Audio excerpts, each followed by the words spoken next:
Tanong ko talaga, ay ito bang anak na tinutukoy ninyo ay pumapasok pa sa school? Hindi na nga po, kaya yun ang masakit sa loob namin eh. Ano nangyari? Bakit tumigil na ng tuluyan? Nagbarkada po, doon sa mga barkada niya hindi nag-aaral, saka yung nalaman na lang namin nakikipagrelasyon, nakikipagkita sa mga babae na hindi namin alam. Minsan, hindi na nag-aaral, nalaman na lang namin, hindi na pumapasok ng school. Ilan po ba yung mga anak ninyo, Aling Tasing? 7 po silang magkakapatid, hindi po nila inisip yun. 3 pa po silang nag-aaral, bali pang-4 siya. Ay, hindi po nila pinahalagan, lalo na to, itong anak kong pasaway masyado.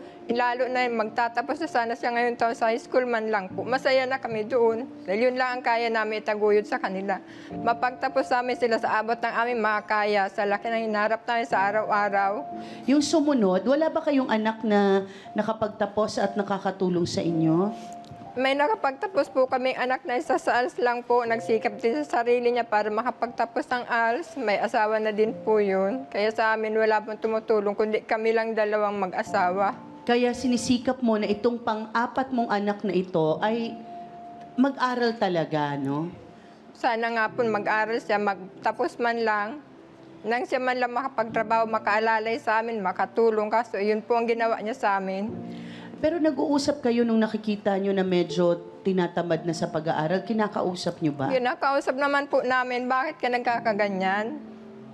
Eh, nandito kami, hindi mo malasabihin kung anong problema mo, kung anong dinadala mo, iniinda mo. Andito kami ng papa mo, mga kapatid mo, andyan mga kuya mo.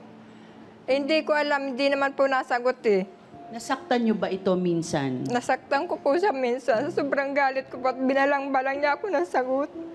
Ngayon po, inawat lang ako ng papa niya, kaya po ako dito na nagkapasa.